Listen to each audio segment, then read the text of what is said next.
Berlatar di Cina, kisah akan berfokus pada seorang ayah bernama Li yang hidup berdua bersama putrinya yang kita panggil saja Mei. Setelah ibunya meninggal dunia sekitar 7 tahun yang lalu, Li besarkan Mei dengan penuh kasih sayang, termasuk merayakan ulang tahunnya yang jatuh tepat hari ini.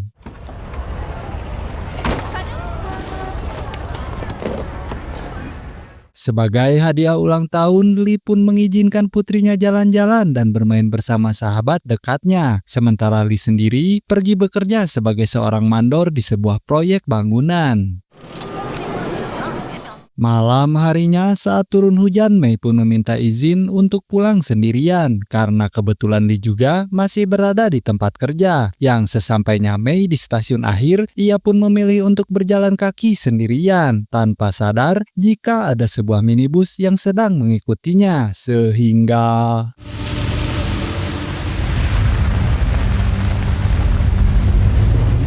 entah apa yang terjadi kepada Mei, Li terlihat sudah tiba di rumah dan menganggap Mei sudah pulang duluan. Namun alangkah terkejutnya Li saat baru menyadari jika Mei tidak pernah sampai di rumah. Sehingga ia pun mulai menghubungi satu persatu temannya sambil mencari di mana keberadaan putri tercintanya.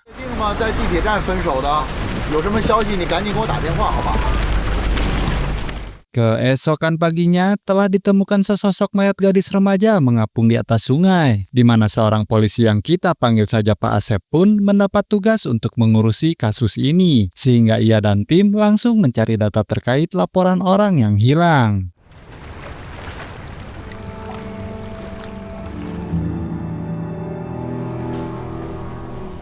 Tak lama, Li pun datang ke kantor polisi sesuai laporan tentang anaknya yang hilang. Sempat tak percaya jika jasad tersebut adalah Mei putrinya. Li pun menangis sejadi-jadinya saat melihat jika jasad yang ada di hadapannya adalah Mei, putri tercinta yang selama ini sudah ia besarkan dengan penuh kasih sayang.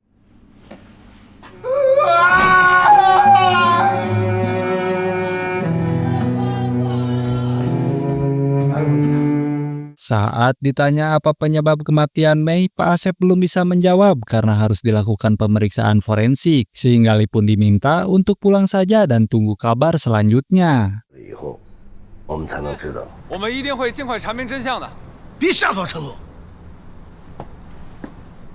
Keesokan paginya, Li terlihat sudah berada di depan kantor polisi menunggu hasil forensik selama lebih dari 24 jam. Ia terus menunggu kabar dari Pak Asep yang tak kunjung keluar untuk menemuinya. Tak lama, anak buah Pak Asep yang bernama Wong pun datang memberitahu bahwa tim forensik menemukan beberapa luka memar di tangan dan kaki Mei, serta 2 sperma yang berada di dalam tubuhnya, sehingga bisa disimpulkan bahwa sebelum kematiannya, Mei sempat mengalami kekerasan dan pelecehan seksual sebelum akhirnya dihabisi.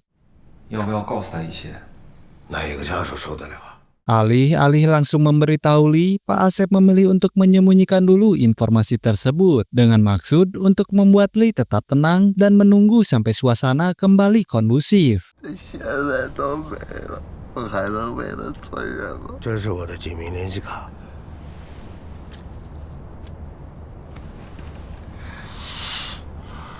Keesokan malamnya, tim Pak Asep berhasil mendapatkan rekaman kamera CCTV stasiun kereta yang memperlihatkan sebuah minibus warna putih yang nampak mencurigakan, sehingga ia dan tim langsung melakukan pelacakan terhadap plat nomor mobil tersebut. Dan inilah minibus yang dipakai oleh para tersangka yang salah satunya kita panggil saja Ujang, yang kebetulan merupakan pemilik dari mobil tersebut. Tepat saat ada 2 polisi datang, Ujang tak sengaja menemukan ponsel milik Mei yang tertinggal, sehingga ia pun dengan cepat mengambil ponsel tersebut dan langsung masuk ke kamarnya.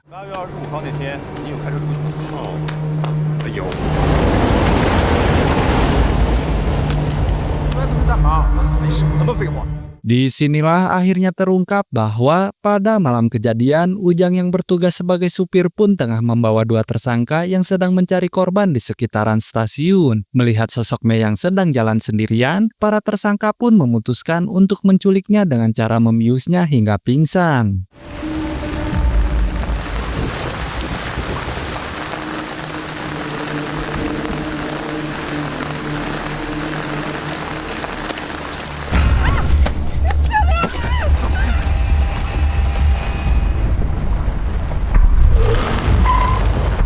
Masih dalam kondisi pingsan, Mei pun dibawa ke markas para tersangka untuk digadabah secara bergiliran. Yang ternyata tujuan mereka melakukan itu adalah untuk membuat video dewasa yang nantinya akan dijual kepada seorang penadah. Ujang sendiri memutuskan untuk tidak ikut-ikutan setelah ayahnya meminta mobilnya segera dibawa pulang. Yang memang sejak awal, Ujang tidak pernah ada sedikit pun niat untuk ikut-ikutan jika bukan dipaksa oleh kedua tersangka untuk menjadi supir mereka. Yang pada kenyataannya, Ujang bukanlah sahabat dekat kedua tersangka, melainkan hanya menjadi korban bulian yang dipaksa oleh para tersangka untuk terlibat dalam aksi mereka. Saat Ujang akan pergi itulah salah satu tersangka bernama Samit pun sempat mengancam Ujang untuk jangan sampai ia berani melapor ke polisi. Sehingga Ujang yang sejak awal terpaksa ikut gabung dengan circle toksik ini pun tidak punya pilihan lain selain membiarkan perbuatan mereka berdua.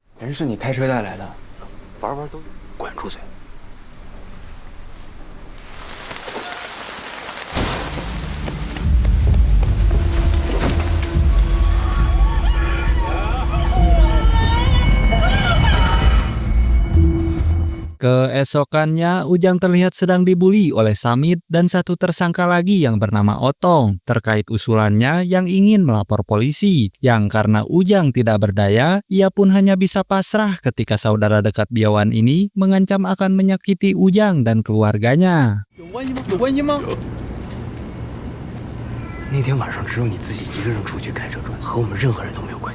Tak tahan terus dihantui rasa bersalah, Ujang akhirnya nekat menggunakan ponsel milik Mei untuk mengirim pesan kepada Lee terkait nama kedua tersangka termasuk alamat markas mereka. Sehingga saat itu juga, Lee langsung berangkat menuju alamat tersebut.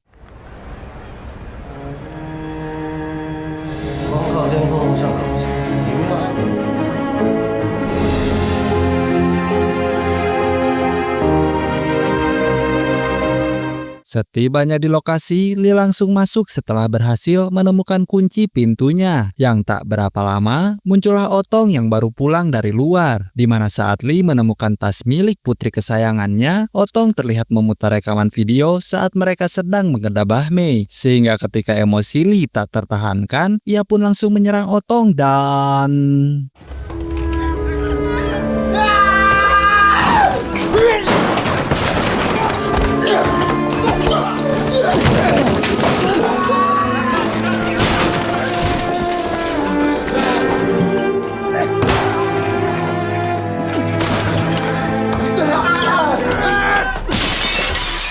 Sempat kalah dari seorang bocah ingusan, Lee yang tak sengaja melihat wajah Mei dalam video itu pun langsung bangkit dan menghantam kepala Otong menggunakan sebuah tongkat baseball berpuluh-puluh kali.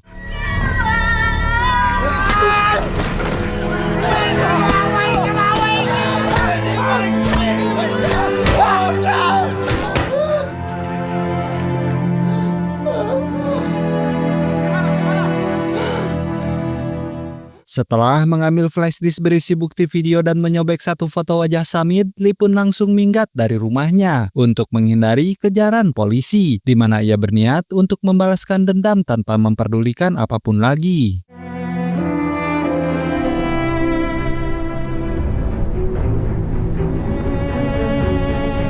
Tak lama setelah kepergian Lee, muncullah Pak Asep dan anak buahnya yang mendapat laporan terkait penemuan jasad Otong yang modar dengan kondisi mengenaskan, di mana Pak Asep bisa dengan mudah menebak jika pelakunya adalah seorang ayah yang sudah kehilangan putri tercintanya.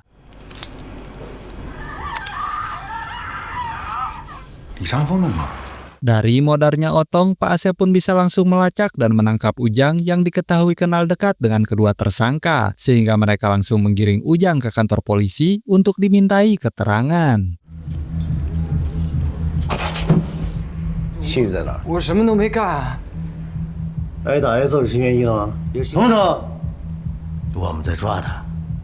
Malamnya, Ujang kembali terlihat sudah berada di rumah setelah dinyatakan tak bersalah akibat tidak adanya bukti. Namun kedua orang tuanya, terutama sang ayah, memarahi Ujang habis-habisan. Sehingga Ujang yang lama-lama kesal pun seketika memberontak dan membentak balik ayahnya tersebut. Di kantor polisi terlihat ada sepasang suami istri kaya raya yang datang sesuai panggilan dari Pak Asep, yang ternyata mereka berdua adalah orang tua dari si Samid yang saat ini tidak diketahui keberadaannya. Alih-alih malu atau setidaknya merasa bersalah atas kelakuan anaknya, orang tua Samid malah ingin memberikan ganti rugi kepada orang tua para korban agar mereka tutup mulut. Yang rupanya Mei bukanlah korban pertama kebiadaban Samid CS, melainkan masih ada gadis-gadis lain yang sudah lebih dulu menjadi korban mereka berdua.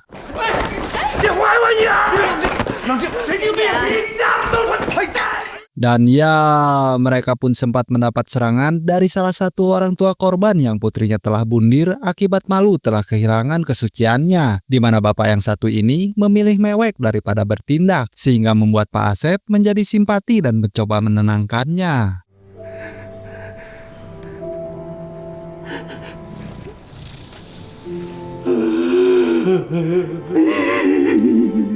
Berbeda dengan bapak tersebut, Li terlihat sudah sampai di sebuah pemukiman di pinggiran kota untuk mencari tempat tinggal sementara, di mana ia memutuskan untuk menyewa sebuah kamar kosong dari seorang teteh-teteh pemilik kontrakan yang memberikan satu kamar kumuh yang jarang ditempati.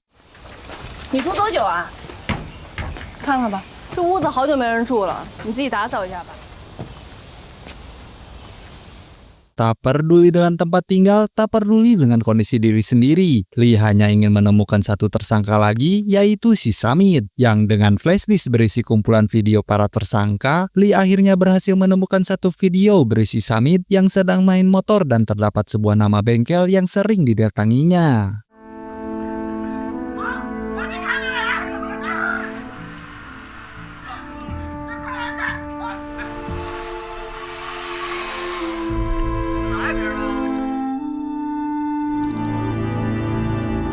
Tanpa persiapan apapun, Li langsung mendatangi bengkel tersebut sembari menenteng foto wajah Samid, di mana salah satu karyawan bengkel sempat melempar Li dengan cangkang suuk. Namun Li tidak memperdulikannya dan langsung masuk begitu saja menemui pemilik bengkelnya.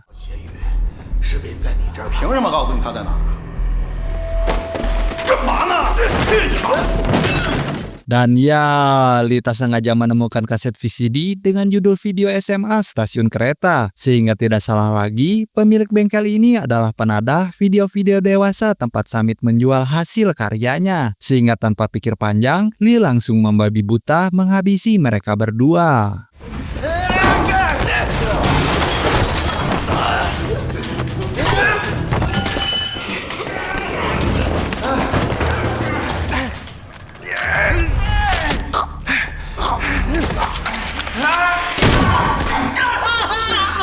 Sebelum menghabisi si penadah, Li sempat mengorek informasi terkait tempat tinggal rahasia Samid yang berada di sebuah hotel bekas, di mana Li juga mengambil senjata apinya beserta dengan 2 buah peluru yang masih tersisa.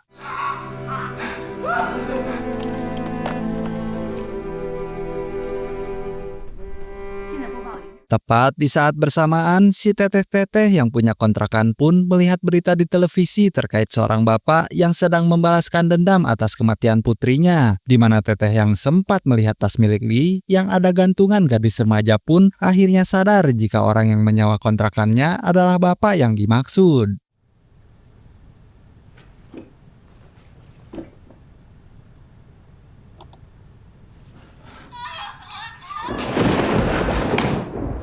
Malamnya saat Li sudah kembali, si teteh pun sempat meminta Li untuk keluar dari kontrakannya setelah polisi mulai melakukan pemeriksaan di daerah sekitar sini. Namun melihat wajah Li yang pikarunyaeun, teteh pun menjadi kasihan dan membiarkan Li tetap tinggal di kamar tersebut. 就这个条件了，你将就一下吧。肯定希望你可以好好活下去。这宰他们再也活不回来了。 Tepat saat para polisi sedang melacak lokasi tempat persembunyian Samid, Li pun sama-sama baru mendapatkan lokasi hotel bekas yang dimaksud. Yang karena daerah ini sudah dijaga oleh banyak polisi, si teteh yang punya anak gadis dan bisa merasakan perasaan Li pun bersedia untuk mengantarkannya sampai ke tempat aman.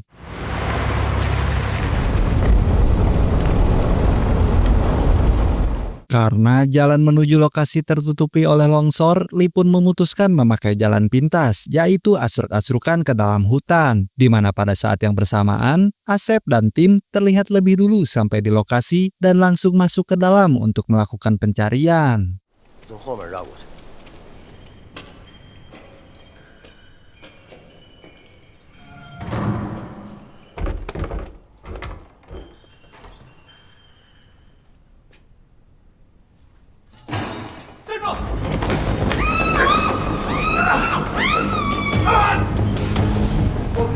Dan ya, mereka menemukan seonggok gadis yang ditawan oleh Samit, di mana gadis tersebut terpaksa bertahan di sini karena diancam akan disebar videonya. Bahkan ketika Pak Asep menawarkan perlindungan, si gadis tetap tidak mau ikut karena saking takutnya ia terhadap bebenguk si Samit. 我们通知你父母。不要把视频传到网上去，你们别管我了。 Tak lama muncullah Samit dengan motor sportnya, tepat saat Li sudah tiba di lokasi. Namun sebelum masuk, Samit terlebih dahulu menghubungi si gadis untuk memastikan situasinya kondusif. Yang bukannya bersikap kooperatif dan mendukung rencana para polisi, si gadis ini malah berteriak menyuruh Samit segera pergi, sehingga...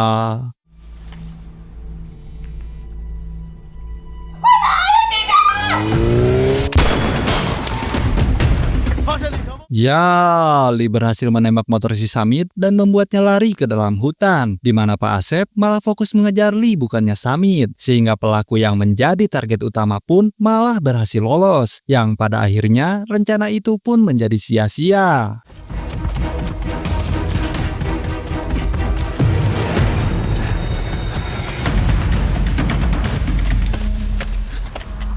我这跟丢了，你那怎么样？李成峰。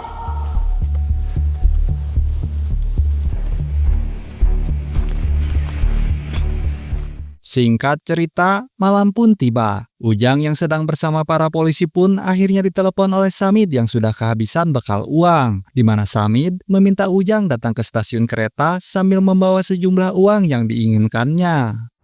我这儿没钱了，我都不知道你在哪，我能说什么？ 火车站的站前广场。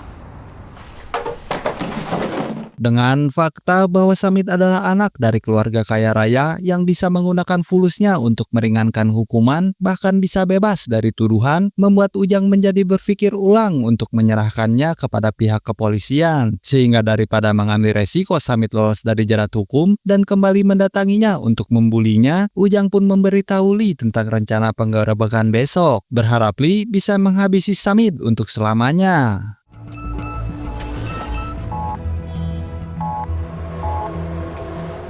Keesokannya, para polisi terlihat sudah mengepung stasiun dengan Ujang yang diyakinkan untuk jangan gugup dan coba biasa saja. Namun kemelehaiannya yang sudah mendarah daging dalam dirinya rupanya sulit untuk disembunyikan. Sehingga ketika Samit datang, Ujang langsung ketahuan telah bekerja sama dengan polisi. Sehingga inilah yang terjadi. 操！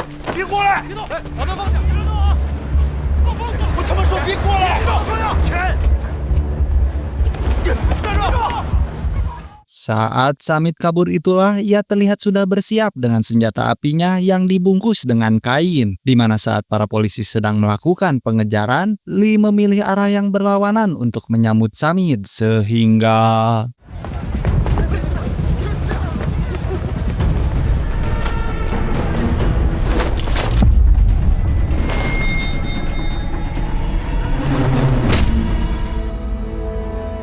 Ya, tepat disaksikan oleh banyak orang, Li pun membuat si ontohot Samit kena mental. Bahkan sampai sujud memohon ampunan. Yang tak hanya itu saja, saking takutnya akan kemarahan seorang ayah yang kehilangan darah dagingnya, Samit bahkan berjanji untuk berubah dan tak akan mengulangi perbuatannya. Namun dengan fakta bahwa Mei sudah tidak ada, pintu hampura Li pun sudah tertutup rapat. Sehingga ia pun langsung menarik pelatuknya tepat saat para polisi menembak Li dari berbagai arah. 不配活着！